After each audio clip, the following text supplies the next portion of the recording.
تبھی اس کے نزدیک ٹھہرتی بنا کسی تمہید کے اچانک بولی تو ایک دم سے اسے اپنے بے حد نزدیک دیکھے وہ لحظے بھر کے لیے تھما تھا، لیکن فوراً ہی سنبھلتے ہوئے اس کے خوبصورت سراپے سے نظریں چڑھائی تھی، کیونکہ آپ مجھے پیاری ہیں اور میری دوست کے ہونے کے ناطے آپ اس کو بہت پیاری ہیں۔ اس نے ایک گہری نظر اس کے گلابی چہرے پہ ڈالتے ہوئے گمبھیر لہجے میں جواب دیا تو وہ الجھی نگاہوں سے اسے دیکھنے لگی، کیونکہ اس کے دماغ نے اس بات کو سمجھنے سے معذوری ثابت کی تھی، مطلب جو آپ کو پیارا لگے گا وہ آپ کے فرینڈس کو بھی پیارا لگے گا۔ وہ کنفیوزڈ سے انداز میں متفسر ہوئی تھی، بالکل، کیونکہ جب ہمیں کوئی شخص اچھا لگتا ہو تو اسے جڑی ہر شے اسے بے حد عزیز لگتی ہے۔ فریج سے پانی کی بوتل نکالتے ہوئے وہ اپنے مخصوص انداز میں بولا تو وہ مسکرا دی۔ یہ تو آپ نے بالکل ٹھیک کہا، آپ مجھے پیارے لگتے ہیں نا، تو مجھے آپ کے ہاتھوں کے تل بھی پیارے لگتے ہیں، نرمی سے مسکرا کر کہتے ہوئے اس کے کئی الفاظ کا ثبوت اس کے سامنے پیش کرنے کو کوشش کرتے ہوئے اس کے دل کے تار چھیڑے انجانے میں ہی چھیڑ دیے۔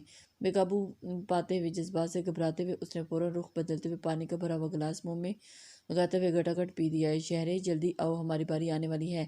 اس سے پہلے کہ وہ مزید کچھ کہتی لاؤنج سے آیا نہ اسے ہانک لگائی اور اگلا گانا انہوں نے گانا تھا۔ تبھی وہ جلدی بھاگنے کے انداز سے کچن سے باہر نکلتے چھن کی آواز پہ اس نے چونک کر فرش کی جانب دیکھا، جہاں اس پہ معمول اس کا کیچر اس کی سلکی بالوں سے پھسلتا ہوا نیچے جا گرا تھا۔ جس سے آپ عشق کرتے ہو اس سے وابستہ ہر جاندار اور بے جان شے آپ کو اپنی جان سے زیادہ عزیز ہو جاتی ہے۔ اس کے کیچر میں نگاہیں جمائے وہ خود سے بولا اور پھر سے چٹکتا ہوئے کیچر جینز کی جیب میں اڑیستا ہوا کچن سے باہر نکلتا لاؤنج میں پھیلی رونق کا حصہ بن گیا۔ مجھے یہ سب بہت اچھا لگ رہا ہے۔ لائٹنگ سے سچی خوبصورت لان ایک گوشے میں کھڑی نگاہ مہندی کے فنکشن کے ہلچل کو تکتی ساتھ کھڑے نینک سے مخاطب ہوئی تھی، جو آنکھوں میں نرم گرم جذبات لیے اسے ہی تک رہی تھی۔ واقعی سب بہت اچھا لگ رہا ہے۔ مسٹرڈ کلر کے دیدہ زیب فینسی سوٹ میں ملبوس، ہلکے سے میک اپ کے ساتھ کھلے بالوں کے ساتھ کھڑی نگاہ پہ نظریں جمائے وہ گہرے لہجے میں بولا تو اس کے لہجے میں گمبھیرتا وہ چونکی اور پھر اس کی توجہ کا مرکز جان کر وہ چھنپ سی گئی تھی۔ مجھے یوں دیکھنا بند کرو نین، اس نے بھی اپنی چھنپ مٹانے کو ادھر ادھر تکتے ہوئے اسے ٹوکا، لیکن وہ مسکراتے ہوئے اس کے چہرے پہ پھیلے دلکش رنگوں میں کھویا رہا۔ تمہارے خیال میں یہ کیا اتنا آسان ہے؟ لہجے میں خوبصورت جذبات کی مہک لیتا وہ بولتا اس کے دل کو دھڑکا سا گیا تھا، جبکہ چہرہ لال ہونے لگا۔ نین پلیز، اس کی نگاہوں کی حدت سے پھیلتی پگھلتی وہ بے اختیار رخ بدل گئی۔ بہت ایسا کم ہوتا ہے کہ وہ یوں بے اختیار ہوتا، لیکن جب کبھی اس کی نظروں کا رنگ بدلتا تو اس کا دل گویا سینے کی دیواریں توڑتا۔ اس کے ہاتھوں میں دھڑکنے لگا تھا۔ میں اس شادی سے واپسی پہ ماما سے تمہیں ملوانا چاہتا ہوں۔ اس کے کھلے بالوں پہ ایک نظر ڈالتے ہوئے اس نے سر پر دھماکہ کیا تھا۔ وہ جو اس کی جانب رخ موڑے کھڑی تھی ایک جھٹکے سے واپس اس کی جانب موڑی تھی۔ نہیں، میرا مطلب کہ اتنی جلدی اس نے بوکھلاتے ہوئے اسے کہا، جو نہ جانے کیوں دل نظر کو بے حد بلا کیوں محسوس ہوا تھا۔ جس طرح تمہیں یہ دیکھ رہا ہے نا، مجھے تو خطرہ ہے کہ آج ہی نکاح پڑھوا نہ لے، جبکہ تم جلدی کی بات کرتی ہو۔ اس سے پہلے کہ وہ کوئی جواب دیتا بائیں جانب سے آتی ربحان کی شوخ آواز پہ دونوں چونکے فوراً گردن گھمائی۔ وہ تینوں مسکراتے ہوئے ان سے کچھ قدم فاصلے پر کھڑے تھے۔ چونکہ مہندی کی تقریب زور و شور سے جاری اور ساری تھی، وہ لوگ اس وقت نسبتاً طریق گوشے میں کھڑے ان سب کو دیکھ رہے تھے۔ تم یونی میں بے شرمی اور ڈٹھائی کی کلاسز لینے جاتے ہو کیا؟ اس کی شرارت پہ حسب سابق وہ فوراً چڑھی تھی۔ ہوں، میں یہ ان مجنوں کی اولادوں کے ساتھ عاشقی کی کلاس لینے کی کوشش کرتا ہوں، لیکن یہ سب میرے پلے نہیں پڑتا۔ اس نے بے وقت سرگم اور نین کو نشانہ بنایا تو دونوں نے ایک ساتھ بے دریغ انہیں یوں گھورا کہ وہ بوکھلا سا گیا تھا۔ تم سے تمہیں بعد میں نپٹتا ہوں، لیکن نین تم ٹھیک سے سوچا آنٹی نگاہ کے متعلق ویسے تو جانتی ہی ہیں، کوئی جلدی سے فائنل سٹیپ لے لو، کیونکہ تم انکل نگاہ کے والد کی نیچر کو جانتے ہو۔ زرگام نے سنجیدگی سے اسے مشورہ دیا تو وہ آج سے کسی اثر اسبات میں ہلا کے رہ گیا۔ نگاہ، اسی لمحے سمرین بیگم نے نگاہ کو آواز لگائی کہ وہ آ کے لڑکیوں کے ساتھ سٹیج پہ جا کے رسم کرے، کیونکہ وہ اکیلی بہن تھی اور ایسے فنکشنز کو بہت پسند کرتی تھی۔ اس لیے سب کی کوشش تھی کہ اسے ہر فنکشن میں ساتھ لے کے خوب انجوائے کروایا جائے۔ ابھی بھی وہ نین کے بلانے پر کچھ دیر کے لیے ان سب سے دور ہوئی تھی۔ جائیں نگاہ صاحبہ، اچھے سے سب کو کچھ دیکھیں اور انجوائے کریں، کیونکہ آپ کا وقت بے حد نزدیک ہے۔ اسے وہاں جاتے دیکھ کر زنین نے ہانک لگائی اور ان سب کو کھلکھلاتے چہرے کو نہ جانے کیوں تقدیر بہت اداسی سے مسکائی تھی۔ جب فضا ایک دم سے بوجھل ہو گئی تھی، وہ ان تینوں کو ساتھ لیے اسٹیج کی جانب بڑھ رہا تھا، کیونکہ اب لڑکے اسٹیج پر تیل اور مہندی سے لتڑے بیٹھے جازم کی رسم کر رہے تھے۔ اس لیے جب وہ اسی واسطے اسٹیج کی جانب بڑھا تھا، جب تیزی سے اسٹیج پر سے اترتی شہری لہنگے میں پیر اٹکنے کی صورت میں لڑکھڑاتی، ضرور زمین بوس ہوتی جو اسے بروقت ہاتھ تھام نہ لیتا، مگر اسے سہارا دینے کی کوشش میں شہری کے ہاتھوں میں تھامی پلیٹ جس میں تیل، مہندی اور سویٹ، وہ جو رسم کرنے کے لیے اسپیشل اپنے لیے تیار کر کے لائی تھی، اس کے کشادہ سینے سے ٹکرانے پہ اس کے آف وائٹ کرتے کو رنگ گئی تھی۔ ہائے! اس اچانک تصادم پہ سب کے ہونٹوں سے مختلف طرح سے اظہار حیرت تعصب کے لیے آوازیں نکلی تھی۔ اوپس! جبکہ اس کے کرتے پہ بنے نقش و نگار کو تکتی شہرے کے بھی ہونٹوں سے ہلکی سی چیخ نکلی، جبکہ وہ سارے فنکشن کے دوران دانستہ نے اس کے خوبصورت مگر کم سن سراپے سے نظریں چرائے ہوئے تھا، اور اچانک یوں اپنے نزدیک دیکھ کر چند پل کے لیے اس کے دلکش چہرے سے نظریں نہ ہٹا سکا۔ اورنج کلر کی گرین اور پنک امتزاج کے خوبصورت لہنگے کرتی میں ملبوس بہت دل فریب لگ رہی تھی۔ آئی ایم سوری زرگام چاچو۔ اسٹیج پہ بیٹھے سبھی نفوس کی نظریں زرگام کے کرتے پہ ملبوس تھیں۔ اس سے پہلے کہ سمرین بیگم اس طرح پہنچتی، شہرے نے اپنی کلائی سے بندھا سرخ ریشمی اسکارف کو کھول کے بے ساختی سے اس کے کرتے پہ رکھتے ہوئے گویا اس کے کرتے کو صاف کرنا چاہا تھا۔ رہنے دیں۔ اس کے لمس کو اپنے سینے پر محسوس کر کے وہ جیسے ہوش میں آیا اور سنبھلتے ہوئے پہلی فرصت میں اس کے ہاتھوں پہ اپنا ہاتھ رکھ کے اسے ٹوکا تھا۔ اس سے صاف نہیں ہوگا شہرے بیٹا، آپ پریشان نہیں ہو۔ سمرین بیگم نے ان کے نزدیک پہنچتے شہرے کے روحان سے چہرے کو دیکھ کے اسے تسلی دینی چاہی تھی، جو وہ کھلائی سی زرگام کے سنجیدہ چہرے کو تک رہی تھی۔ ڈونٹ وری، آپ اپنے ڈریس کو صاف کریں، میں یہ چینج کر کے آتا ہوں۔ بہت ہی نامحسوس انداز میں وہ سرخ اسکارف جو شہرے اکثر اپنے ریشمی بالوں کو باندھا کرتی تھی، ابھی بھی شاید اسی مقصد کے لیے اس کی کلائی پہ لپٹا ہوا تھا۔ اس کے ہاتھ میں لیتے ہوئے اس نے نرمی سے کہا، کیونکہ کچھ چینٹے اس کے لباس پہ بھی پڑے تھے۔ ریشمی چھوٹے سے اسکارف کو اپنی مٹھی میں دبائے وہ ان تینوں پہ ایک نظر ڈال کے اندر جانب بڑھا، جبکہ باقی سب واپس سے رسم کرنے میں مصروف ہو گئے تھے۔ ان سب کھلکھلاتے اور بے فکر کلنڈر رسم کرتے چہروں پر ایک چہرہ ایسا بھی تھا جو اسپاٹ تاثرات کے ساتھ زرگام کے چہرے سے عیاں ہوتے تاثرات اور اس کے مٹھی میں دبے اس سرخ اسکارف کو گہری نظروں سے دیکھتے ہوئے ناقابل فہم جذبات کی حدت سے دہک رہا تھا۔ وہ چہرہ کس کا تھا؟ کون تھا ایسا جو اس کے چاروں دوستوں کے علاوہ اس کے چھپے جذبات کا گواہ بن گیا تھا؟ یہ سوال آنے والے دنوں میں بہت تیزی کے ساتھ ان پانچوں کے مابین ڈسکس ہونے والا تھا، کیونکہ آنے والے دنوں میں ان پانچوں کی زندگی ایک انجانے بھنور میں الجھنے والی تھی، اور اسی وجہ سے اس کے یوں دیکھنے پہ وہ دونوں سنبھلتے ہوئے سیدھے ہوئے تھے، اور اس کے سیدھے ہونے پہ ہمارا مطلب کہ آپ واقعی ہمارے ساتھ جانا چاہتی ہیں؟ نگاہ نے ہلکا سے مسکراتے ہوئے آپ نے واقعی مہذب سے انداز میں پیش کرنے کو کوشش کی تھی۔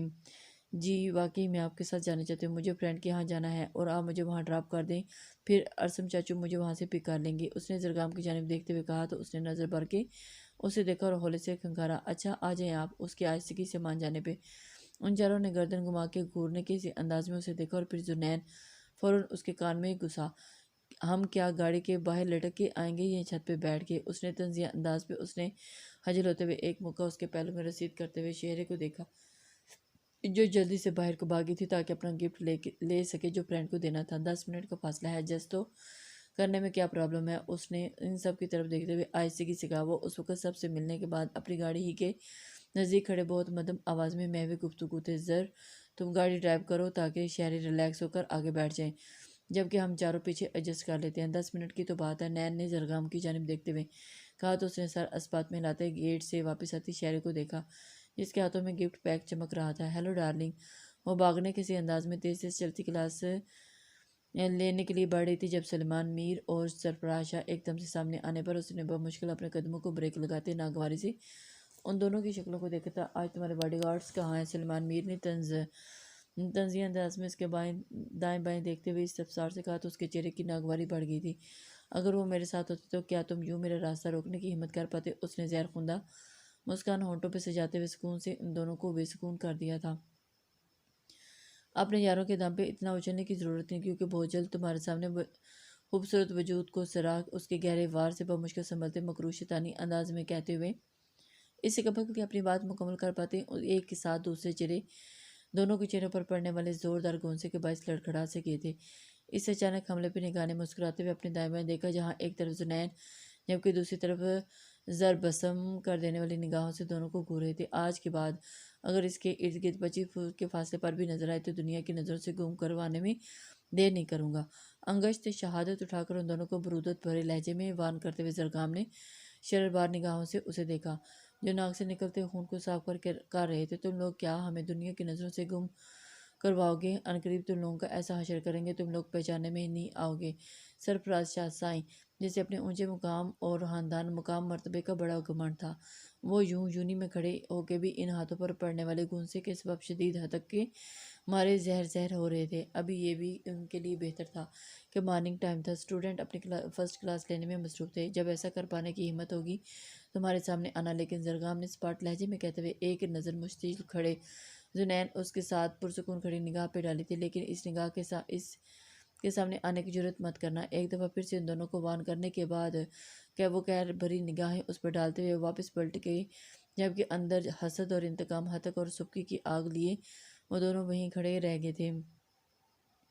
ان دونوں کی طرف بڑھتے ہوئے وہ ایک دم سے اسے چکا گئے تھے، کیونکہ اب تم نے بتایا کہ انہیں کہ وہ کمینے تمہیں ٹیز کرتے ہیں۔ نین کو جیسے ہی خبر ملی تھی تب سے ہی وہ بھڑک رہا تھا، جبکہ یہی حال ربحان کا تھا۔ ان کی اتنی ہمت نہیں کہ تم لوگوں کے ہوتے ہوئے بھی نگاہ واحدی کو ٹیز کر سکیں۔ یہ تو نہ جانے کس نشے میں دھت آج انہوں نے ایسی کرنے کی جرات کر لی تھی۔ وہ بڑے مزے سے گردن اکڑاتی ہوئی بولی، کیونکہ یہ سائز تھا کہ کبھی کبھار اسے آتے جاتے کمنٹ ضرور پاس کر سکتے، لیکن وہ جواباً ایسے گہرے وار کرتی کہ بلا سے جاتے۔ یہ شاید آج اکیلے ہونے کے باعث شعر ہو گئے تھے، جو گفتگو میں اس قدر گڑواہٹ کا مظاہرہ کر گئے تھے، مگر ان کی بدقسمتی تھی کہ اس کے دوستوں کے ہاتھے چڑھ گئے تھے۔ جو بھی ہو، تمہیں کوئی ذرا سا بھی پریشان کرنے کی کوشش کرے تم ہمیں ضرور بتاؤ گی۔ یہ بات ذہن سے نکال دو کہ تم صرف نین کے لیے اہم ہو، تم ہماری دوست، ہماری بہن ہو اور ہم سبھی کو بہت عزیز ہو۔ اس لیے آج کے بعد چھوٹی ہو بات بڑی ہو، اہم ہو یا غیر اہم، تم ہمیں اس بارے میں ضرور آگاہ کرو گی۔ ربا نے آگے بڑھ کر اس کے سر پر ہولے سے ہاتھ رکھتے ہوئے سنجیدگی سے کہا، تو پڑتے جذبات سے اس کی آنکھیں نم ہوئی تھیں، لیکن اس نے خود پہ ضبط کرتے ہوئے آنسو واپس نکالے اور مسکرا کے اس کی جانب دیکھا۔ جو آپ کا حکم ایس پی صاحب۔ وہ پانچوں بے شک بہترین دوست تھے، لیکن سب کے سبجیکٹ تقریباً مختلف تھے۔ ربحان اور نین پولیس فورس میں جانا چاہتے تھے، اس لیے ان کی تیاری کر رہے تھے۔ زرگام اور زنین بزنس پڑھ رہے تھے، جبکہ خود سائیکالوجی پڑھ رہی تھی۔ میں ایس پی ہوں تو یہ کون ہے؟ ربحان نے اس کے طرز تحسب پہ مسکراتے ہوئے نین کی جانب اشارہ کیا تھا۔ یہ اس نے سوچنے کی اداکاری کی، یہ دل کی سلطنت پہ لگے کمشنر۔ اس کے سوچنے پہ زنین نے فوراً ٹکڑا لگایا تو سبھی ایک ساتھ کھل کے ہنس دیے تھے۔ اس کے بعد سے دور کہ ان پانچوں کے ارد گرد کسی فصیل کھڑی کرنے کی سازشیں کی جا رہی تھیں، اور وہ اس سازش سے بالکل انجان تھے۔ آپ کو نہیں لگتا مسز میر کہ اب یہ بات اس امپائر کے آگے بڑھ چکی ہے؟ سرفراز شاہ کے والد سفیر شاہ، جو کہ عبدالرحمن میر کے جگری دوست اور اس کے ہر سیاہ سفید کے رازداں تھے، وہ اپنے بیٹے کے یونی میں ہونے والی بے عزتی سے تاحال جلس رہے تھے۔ آپ جتنا چاہیں اس بات کو آگے بڑھا سکتے ہیں، جبکہ جنگ کو نکل ہی پڑے گی، اور تو وجوہات جتنی بھی زیادہ ہوں گی، جنگ لڑنے میں اتنا ہی مزہ آئے گا۔ شاطرانہ انداز میں مسکراتی ہوئی وہ انسانیت سے گھٹیا ترین درجے پہ تھی۔ جیسا کہ آپ سب کو علم ہے کہ ہم سب یہاں اپنے اپنے فائدے کے لیے اکٹھے ہوئے ہیں، ہمیں ان دونوں بھائیوں سے پاور آف اٹرنی چاہیے۔ تمہیں نگاہ واحدی چاہیے۔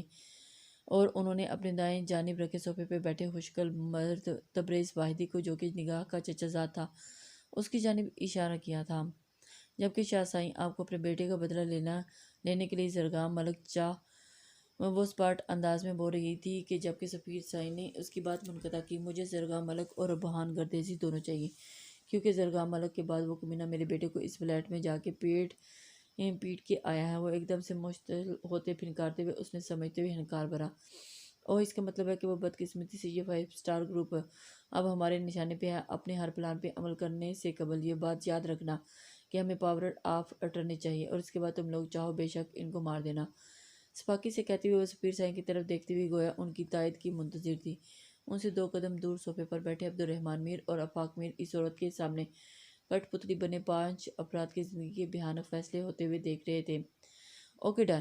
سفیر سائیں نے فوراً اس کی بات سے اتفاق کیا تھا، کیونکہ بات صرف ان لڑکوں کی ہاتھ تک تو نہیں تھی، یہ تو خاندانی رقابت تھی جسے نکالنے کے موقع اب جا کے ملا تھا، اور اسی رقابت کے ہاتھوں اس نے سب سے پہلا وار زرگام ملک کے دل پہ کیا تھا، کیونکہ ان پانچوں کے علاوہ ان کی خاموش محبت کو کے گواہ اسد ملک سے بدلہ لینے کا موقع اسے برسوں کے بعد ملا تھا، اور وہ اسد ملک جو اپنے سارے کیریئر میں صرف کیس کے دوران کسی بھی طرح سے بلیک میل نہیں ہوئے تھے، وہ زندگی میں پہلی دفعہ 2 افراد کی جان اور عزت کے لیے اپنے ہی بیٹے کے جذبات سے کھیلنے کے لیے مجبور ہو گئے تھے۔ زنین میں اچھی لگ رہی ہوں نا؟ فرنٹ سیٹ پر بیٹھی نگاہ نے بلا مبالغہ آرائی 10ویں بار جو ان سب سے باری باری سوال پوچھ رہا تھا۔ وجہ بہت واضح تھی کہ آج نین کے ساتھ میر پیلس جا رہی تھی۔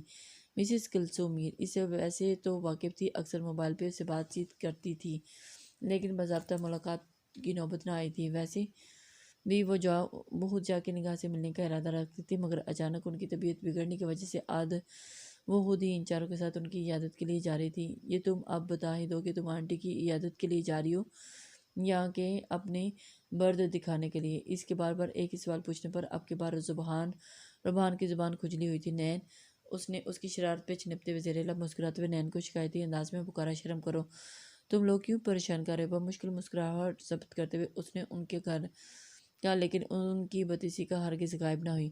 ویسے نگاہ، تم اتنی کانشیس کیوں ہو رہی ہو؟ زر نے اسے ریلیکس کرنے کو پوچھا تھا۔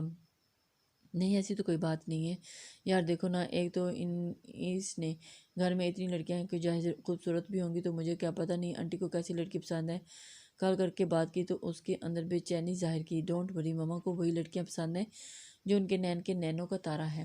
زنین نے شرارت سے ان دونوں کو چھیڑا تو دونوں بیک وقت چھنپ گئے تھے۔ ایسی ہی گپ شپ کے ساتھ وہ چند منٹ بعد میر پیلس کے پورٹیکو میں پہنچ چکے تھے۔ اوہ! اس کی جانب کا دروازہ کھولے نین نے اسے باہر آنے میں مدد دی تھی اور اسے ساتھ لیے اندر کی جانب بڑھ گیا تھا۔ اور پھر اس کے خدشات کے برعکس مسز کلثوم میر بہت خوب محبت اور گرم جوشی کے ساتھ ان سے ملی تھی، اور اس کی طبیعت اس قدر نرمی اور ملنساری تھی کہ اس کی گرویدہ ہوگی۔ نہ صرف وہ، ولید میر بھی بہت محبت سے اس سے ملے اور اس کے سارے اندیشے زائل ہو گئے۔ ان دونوں میاں بیوی کے علاوہ باقی افراد سے ملی سرسری سی ملی تھی، لیکن ان سب کے رویے اور تاثرات اس قدر عجیب تھے کہ وہ بیزار سی ہو گئی تھی۔ لیکن نین کے لیے وہ مسکراتی ہوئی ان کے پاس سے چند منٹ بیٹھی تھی۔ وہ جو دل میں تھوڑے سے ہوپ اور خدشات لیے آئی تھی، واپسی پہ دلی خوشی سے لبریز ہو کے واپس جا رہی تھی۔ تم کب تک بات کرنے کا ارادہ رکھتے ہو؟ گھر میں فری پیریڈ میں ایک ساتھ بیٹھے بریانی سے لطف اندوز ہو رہے تھے جب نین نے زر کو مخاطب کیا تھا۔ اس ہفتے جب واپس گیا تو کوشش کروں گا کہ ڈیڈ سے بات کروں، کوک کا سیپ لیتے ہوئے اس نے جواب دیا تھا۔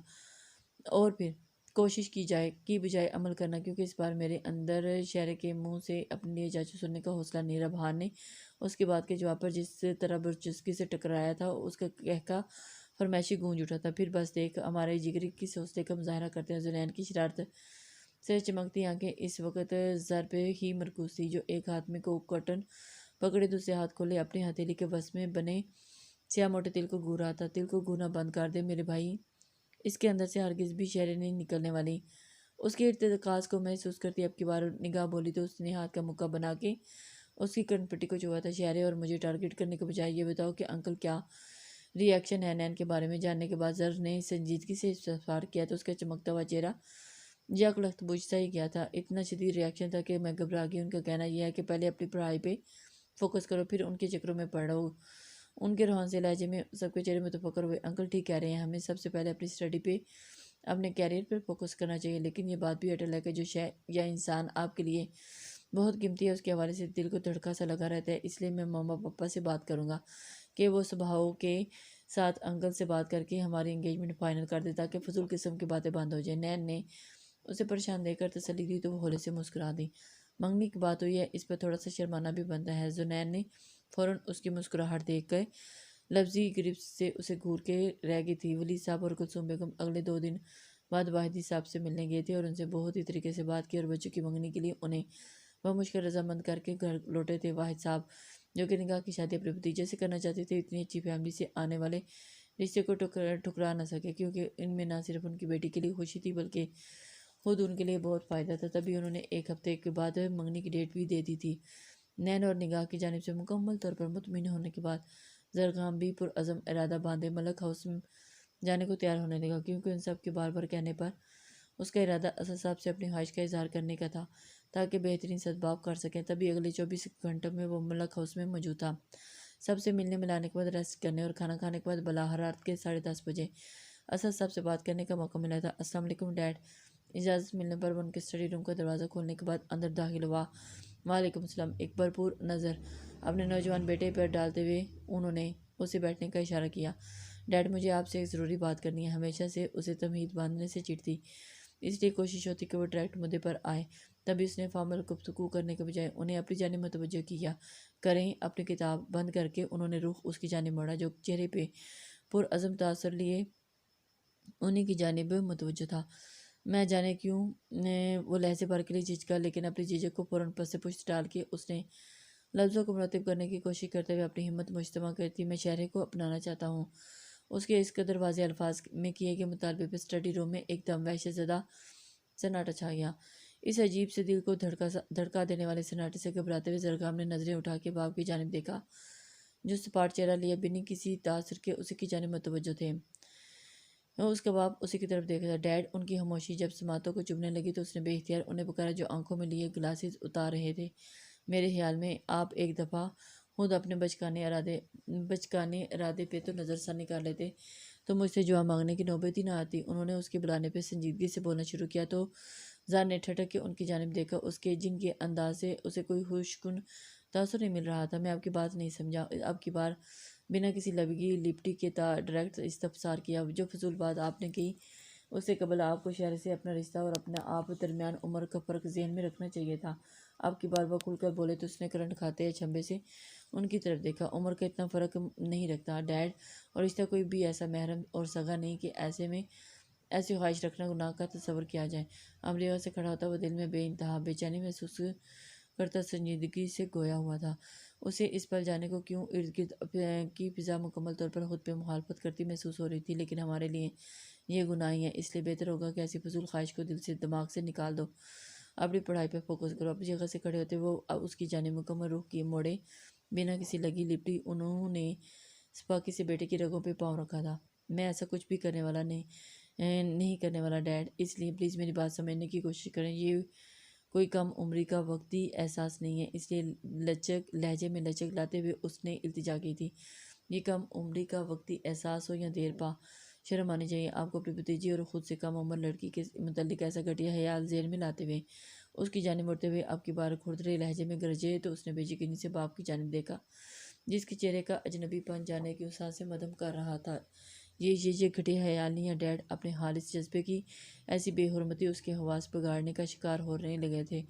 زرگام وہ اس دنیا میں آپ کے لیے اتاری ہی نہیں گئی ہے، اس لیے بہتر ہے کہ خیال گھٹیا تھا یا اچھا اسے ذہن سے نکال دو۔ اس کے چہرے کے تاثرات اس قدر شکوہ کناں تھے کہ وہ لہجے میں قدرے لچک پیدا کرتے ہوئے ان کی بار بار یہی الفاظ دہرانے پہ وہ مارے اذیت کے ہاتھوں سے اکھڑ گیا۔ نہیں نکال سکتا اس کے متعلق کوئی بھی خیال ذہن میں، کیونکہ وہ اس دنیا میں میرے لیے ہی اتاری گئی ہے۔ دونوں ہاتھ پہ زور سے میز پہ مارتا ہوا بلند آواز میں دھاڑ تو اثر سب کی پیشانی فوراً سے شکن آلود ہوئی تھی۔ آواز نیچی رکھ کے بات کرو، یوں بدتمیزی بدماشی دکھانے کو آپ ہماری بچی نہیں مل جائے گی۔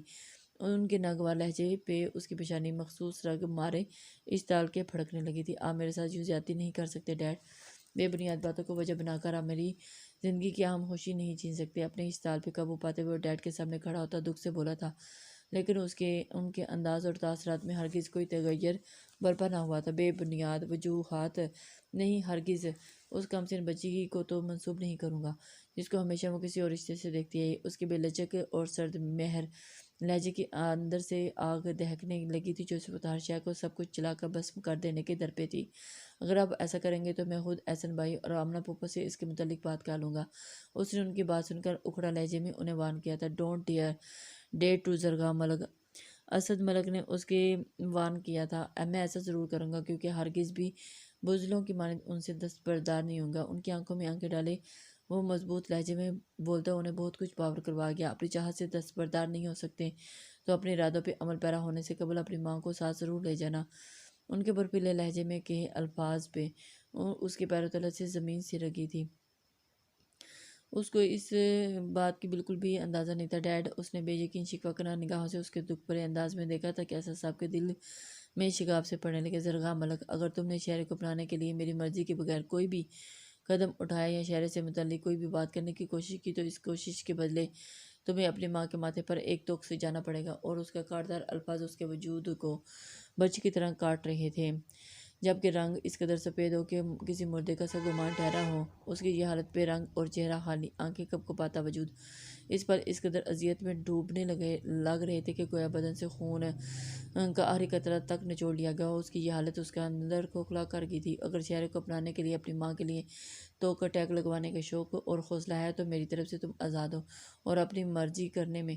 اس طرف سے رخ پھیر کے وہ اپنی جگہ بیٹھتے ہوئے گویا تابوت میں آخری کیل ٹھونک اس وقت